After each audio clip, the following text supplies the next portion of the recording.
monsieur, bonjour. Bienvenue dans cette édition. Le président de la République de Côte d'Ivoire, Alassane Ouattara, a échangé à sa résidence avec le Premier ministre malien, Soumeylou Bobé Maïga, était porteur d'un message d'amitié et de fraternité du président Ibrahim Boubacar Keïta à son homologue ivoirien. Le Premier ministre malien est donc en Côte d'Ivoire depuis hier. Il a été accueilli à l'aéroport Félix Houphouët-Boigny par le Premier ministre ivoirien Amadou Gon Coulibaly. Une visite de 48 heures pour booster la coopération entre la Côte d'Ivoire et le Mali. Herman Guivet. 10h34, le Premier ministre malien Soumeylou Bobé Maïga est en terre ivoirienne. Accueilli sur le tarmac du GATL par le Premier ministre ivoirien Amadou Gon Coulibaly, Soumeylou Bobé Maïga et Amadou Gon Coulibaly donnent le ton de ce en quoi consisteront leurs échanges. Une visite de travail du Premier ministre malien qui permettra également d'aborder des sujets en rapport avec la coopération entre le Mali et la Côte d'Ivoire. Je suis venu ce matin à Abidjan pour voir mon ami et frère Amadou, le remercier pour la présence qu'il a eue à nos côtés avec le président de la République à l'occasion de l'anniversaire de l'indépendance et de l'investiture du président. Et puis reprendre un certain nombre de dossiers que nous avions commencé à traiter depuis l'année dernière, et non, au cours même de cette année, notamment des dossiers de coopération bilatérale en matière, dans le domaine économique notamment.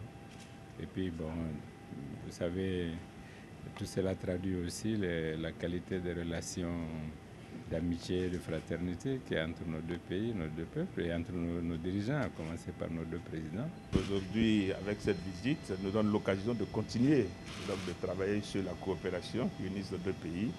Et c'est évident que vous imaginez que nous avons beaucoup de points en commun donc, à développer donc, ensemble et ce sera l'objet des discussions que nous allons avoir toute la journée d'aujourd'hui. Direction la résidence du Premier ministre Amadou Gon Coulibaly pour un tête-à-tête entre les deux personnalités. Notre-Dame de la Chapelle, c'est Notre-Dame de toute grâce, pardon, c'est le nom de la chapelle du village d'Assounvoué dans le département de Toumoudi. Elle a été inaugurée en présence de la première dame de Côte d'Ivoire, Dominique Ouattara, d'une capacité de 1100 places assises. L'édifice est un don du vice-président ivoirien Daniel Kablan-Duncan et de son épouse Mama Traoré. Quelques kilomètres de bitume relient désormais le village d'Assoumvoué dans le département de Toumoudi à l'autoroute du Nord.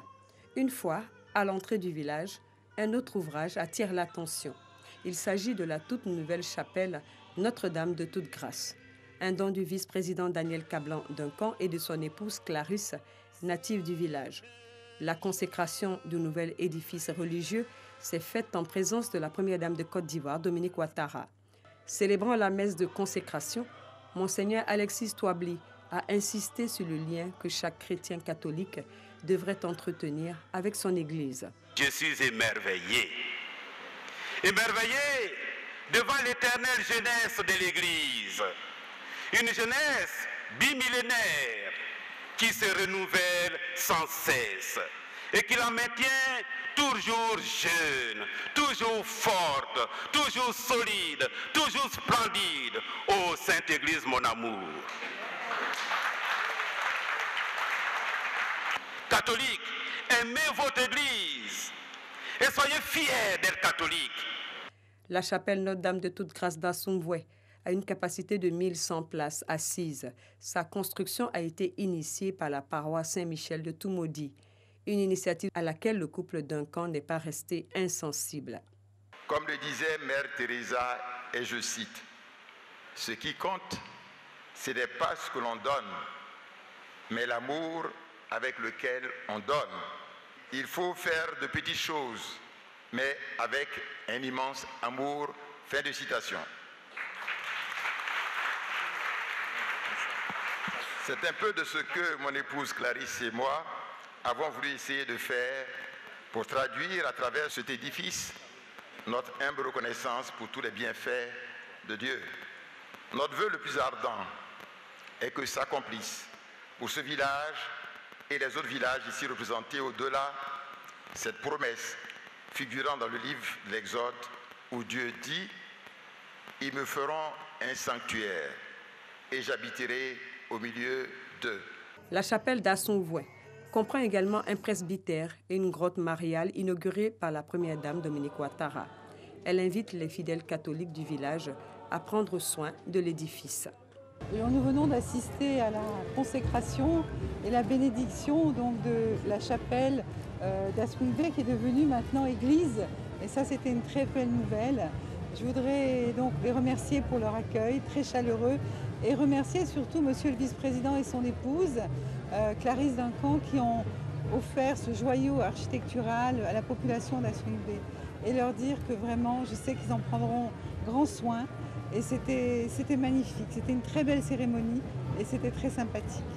La première dame de Côte d'Ivoire n'est pas repartie d'Assoumvoué sans laisser des traces de générosité aux populations et à l'église du village.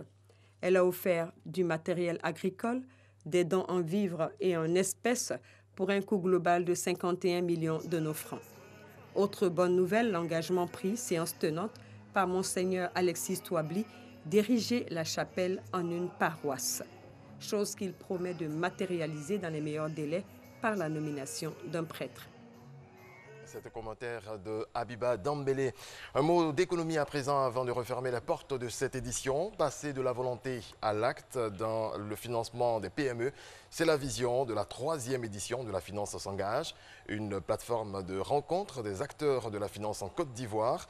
L'objectif est de transformer durablement les PME et leur offrir des opportunités de financement. Merci à toutes et à tous de votre attention. On se retrouve à 6h30. Avec plaisir.